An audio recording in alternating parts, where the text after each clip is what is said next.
How's it going? Great. Thank you, Satish. We're back. We're back to finish up the conversation we started. A Yes. four-part cybersecurity threat assessment, understanding what to look for and how to mitigate. We are two in, and we got two more today. Are you excited to share some more? Yes. Amazing, amazing. So today we're talking about how to identify vulnerabilities in your network. We talked about traffic already, right, in the past, and that was a different type of vulnerability. But let's talk about other vulnerabilities in your system that you want to look for, and then let's seg that into vendors because they're a key part of the ecosystem. So how do Yes. you manage vendor vulnerabilities and risks, and also identify like which vendors are the best? Who's really Yeah. like in the forefront helping you? Yes.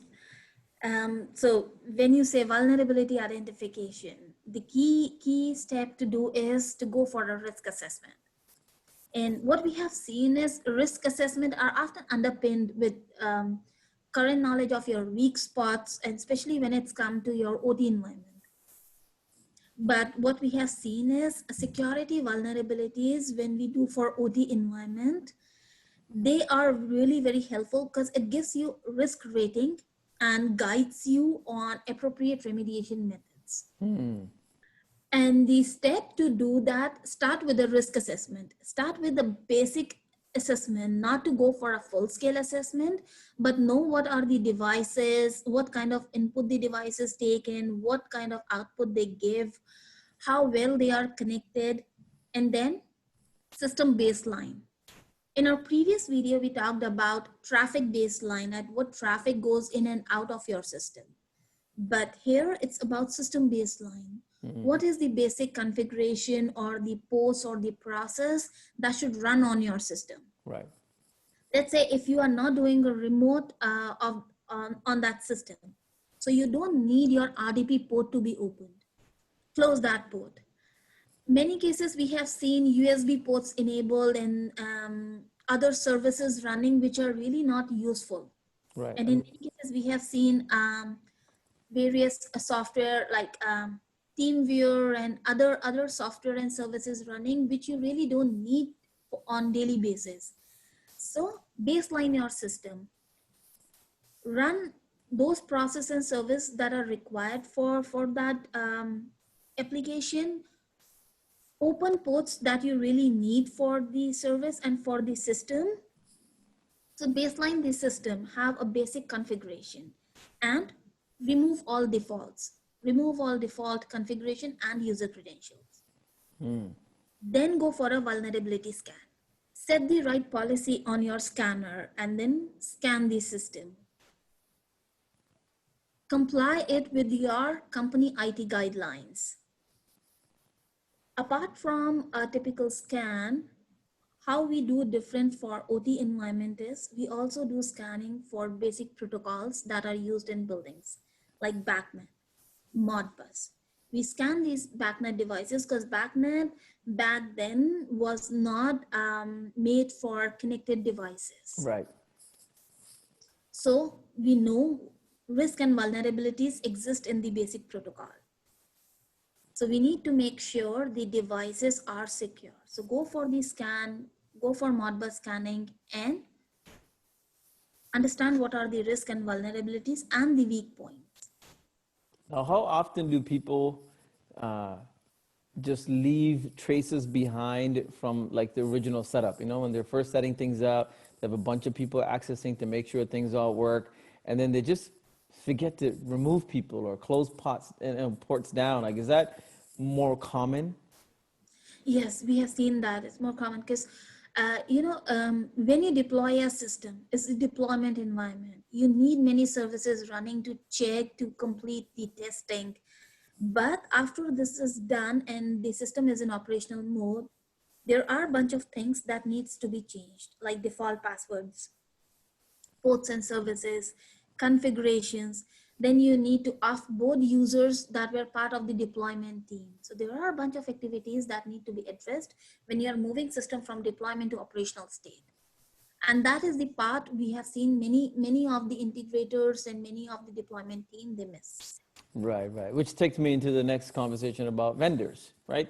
Because when you are first bringing on vendors, you rely 100% on their expertise, their process, their framework.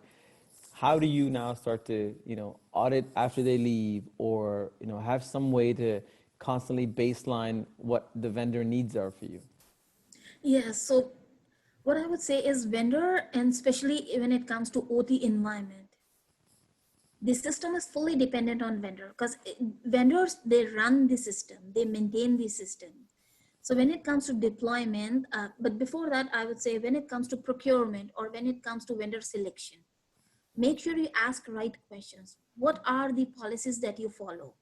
What are the guidelines? How secure is the system? If the system has certain risk, how you make sure you mitigate the risk? So go for a vendor risk assessment before finalizing a vendor Right. to understand the set of policies and guidelines they use. The second thing, once the vendor is onboarded, or for existing vendors, if you have a maintenance contract, check what they do as part of the maintenance activity. Right. Is it only related to the system, or are they paying attention to the security aspect of the system? It's not that I need a remote connection and the vendor has put your system on public IP and they got the connection. No, this is not the right way. You have the right to ask questions. What is the secure way to provide remote access? I'm not going to allow you to put my system on public IP. So there should be a regular audit cycle with vendors, and then understand the policies. To give you an example of digital signage. So in many cases, we have seen buildings, they give the contract of digital signage to external party.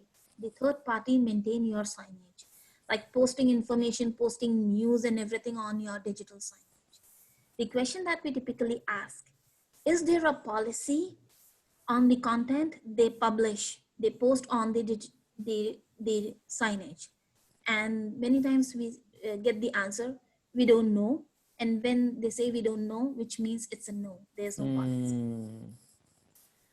So what if the vendor gets hacked? Yeah, it passes on to you.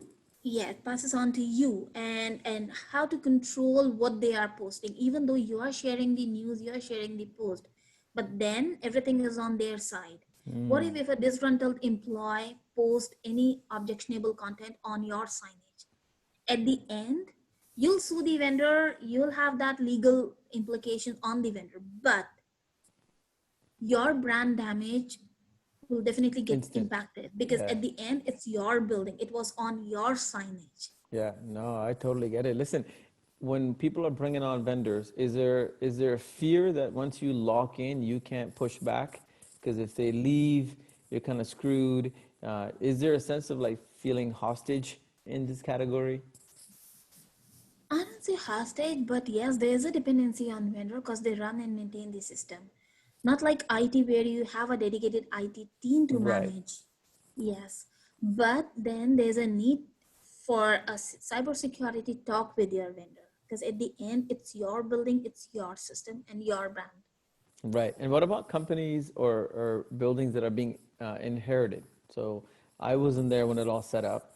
Now I'm walking in the door. There's already a supplier network that's maybe resisting, questions and poking, but I still need to get my answers where somebody like us can come in and help with the baseline as a third party. But how do those people figure out what we're talking about? That's really a great question, because you know what? Ideally, when you acquire a building, so during the building acquisition process, they check for building health and other parameters, and how old is the building and other things. But so ideally, the cyber security and the risk assessment should be made part of that acquisition process. So you know what systems and what vendor guidelines and everything and network details are there in the building. So you know which vendor and what are the policies they are lacking, and what are the loopholes, what are some of the risks that are there in the building. When you acquire that building, at least you know the risk, so you can work on to mitigate those risks. I see what you're saying.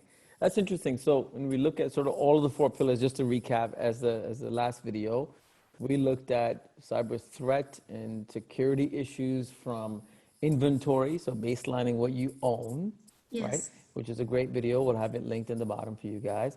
Understanding your traffic sources and looking for spikes and valleys so you know what is happening in the building. And then today about vulnerabilities around your OT systems, and then really vendor management, Yes. which is a science and a process all in itself. And you and I know OT folks don't have the same support as IT does. So this is where K-Tech Labs can come in and be your monitoring solution, can ask those tough questions, help you figure out the baseline with the team that we have. So that's great. Yes. Thank you so much for sharing. We'll be back next time with another amazing topic. And if there's anything that you want us to cover, comment below or DM us so that we can talk about the things that are important to you in this space of real estate cybersecurity.